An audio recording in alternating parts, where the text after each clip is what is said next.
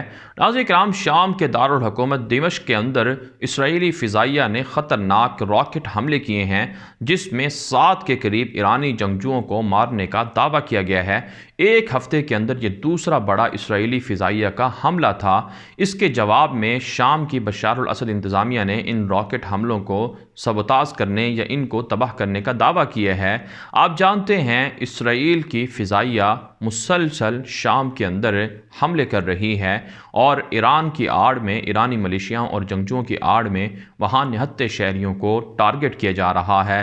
دوسری جانب اسرائیل کے اندر جو ان کا سالانہ 72واں یوم آزادی ہے، اس کی تقریبات کا آغاز کر دیا گیا ہے۔ کل ان کا 72واں سالگرہ منائی جا رہی ہے۔ آپ جانتے ہیں 1948 کے اندر اسرائیل کی درندہ صہیونیوں نے فلسطینیوں کے گھروں پر قبضہ کیا تھا، اور آج نیتن یاہو نے ایک بیان بھی جاری کیا ہے۔ اس میں کہا گیا ہے کہ 2 مہینے کے اندر جو فلسطین کے علاقوں میں یہودی بستیاں ہیں ان کو اسرائیل کے اندر ضم کر لیا جائے گا، اور اسے امریکی صدر ٹرمپ بھی تسلیم کریں گے۔ آگے بڑھ لیتے ہیں جو آج کی 6ٹی بڑی خبر ہے، یہ لیبیا اور یمن کی جنگ کے حوالے سے ہے۔ لیبیا کے اندر خلیفہ ہفتر باغی نے طرابلس کے اندر فوجی اڈوں پر اور اسی طرح سے عام مسافر جو فضائی اڈے ہیں ان پر حملے شروع کر رکھے ہیں۔ تازہ ترین اطلاعات کے مطابق طرابلس کی فضا میں خلیفہ ہفتر باغی نے کئی حملے کیے ہیں جس سے شہریوں کو نقصان پہنچا ہے۔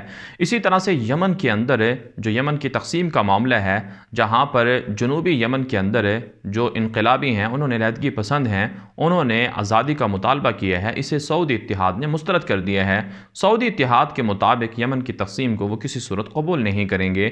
بہت سے لوگ سوال اٹھا رہے ہیں کہ سعودی اتحاد کے اندر متحدہ عرب امارات بھی شامل ہے، جبکہ متحدہ عرب امارات ان علیحدگی پسندوں کو سپورٹ کر رہا ہے، اور یمن کے جو جنوب کے اندر آزادی کا اعلان کیا گیا ہے اس کے پیچھے متحدہ عرب امارات ہے۔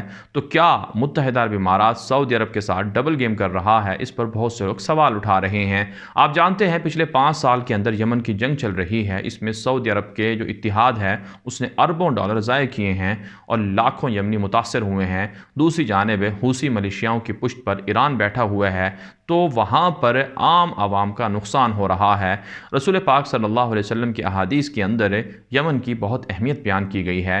یمن کی بربادی کا مطلب ہوگا کہ شام برباد ہوگا، اور اسی طرح سے شام اور یمن کے اندر جو اس وقت حالات چل رہے ہیں یہ دنیا کی انتہا کی طرف اشارہ کر رہے ہیں۔ آگے بڑھ لیتے ہیں جو آج کی 7ویں بڑی خبر ہے، یہ ایک تازہ ترین رپورٹ کے حوالے سے ہے۔ ناظرین کرام، ایک رپورٹ شائع ہوئی ہے کہ دنیا کے اندر سالانہ مختلف قسم کی 7 بیماریوں سے 3 کروڑ سے زائد لوگ مارے جاتے ہیں۔ ان میں دل کی بیماریوں میں مبتلا لوگ اور اسی طرح سے کینسر اور تپ اور اسی طرح سے مختلف فلو وغیرہ کی بیماریاں شامل ہیں، جس سے سالانہ 3.5 کروڑ کے لگ بھگ لوگ مارے جاتے ہیں، لیکن ان کے بارے میں آگاہی مہم نہیں پھیلائی جاتی ہے۔ جبکہ اس کے مقابلے میں آپ جانتے ہیں کہ کرونا کی آڑ میں پچھلے 2-2.5 ماہ سے پوری دنیا لاک ڈاؤن کر دی گئی ہے، جس سے بہت زیادہ بھوک کا خدشہ بڑھا ہے، لوگ بے روزگار ہوئے ہیں۔ وجہ ہے بہت سے لوگوں کا اعتراض ہے کہ کرونا ایک مصنوعی وائرس ہے، اس کے ذریعے سے دراصل خفیہ طاقتیں بہت سے دیگر اہداف حاصل کرنا چاہتی ہیں۔ دوسری جانب امریکہ کے اندر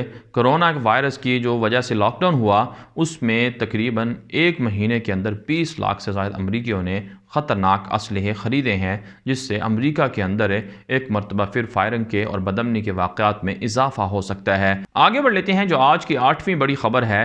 ناظرین کرام، کرونا کی وجہ سے تیل کی قیمتوں میں مزید کمی ہوئی ہے۔ ہے تقریباً $14.40 پر بیرل پر پیٹرول بیچا جا رہا ہے، اور دنیا کے مختلف ممالک جن کی اکانومی تیل پر انحصار کرتی تھی ان کو اس سے بہت زیادہ نقصان ہوا ہے۔ ریکارڈ تیل کی فروخت کم ہوئی ہے اور بہت سے ممالک کے پاس تیل ذخیرہ کرنے کی صلاحیت نہیں ہے۔ سب سے زیادہ تیل کی قیمتوں میں کمی سے متاثر امریکی کمپنیاں ہوئی ہیں، اور اسی طرح سے گلف کے سعودی عرب وغیرہ ممالک بھی اس سے متاثر ہوئے ہیں۔ یہی وجہ ہے، آپ جانتے ہیں، سعودی عرب نے $58 ارب کا قرضہ دنیا سے طلب کیا ہے تاکہ وہ اپنا بجٹ خسارہ پورا کر سکے۔ آگے بڑھ لیتے ہیں۔ جو آج کی 10ویں بڑی خبر ہے یہ شمالی کوریا اور برطانیہ سے ہے۔ شمالی کورین سربراہ کم جونگ ان کی صحت کے حوالے سے پچھلے 3-4 دنوں سے خبریں چل رہی ہیں۔ آج شمالی کوریا کی انٹیلیجنس اداروں نے رپورٹ دی ہے کہ ان کے سربراہ زندہ ہیں اور وہ صحت مند ہیں۔ اس لیے دنیا کے اندر جو یہ پروپیگنڈا کیا جا رہا ہے کہ شمالی کورین صدر مارے جا چکے ہیں، یہ غلط خبریں ہیں۔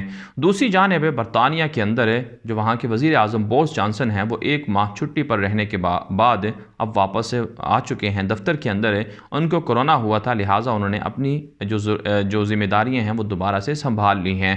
دنیا بھر سے تھی آج کی 10 بڑی خبریں۔ ان خبروں کے حوالے سے آپ کی کیا رائے ہے؟ اپنی رائے کامنٹ کے ذریعے سے ضرور ہم تک پہنچائیں۔ آج کے لیے اتنا ہی، اجازت دیجیے، اللہ حافظ۔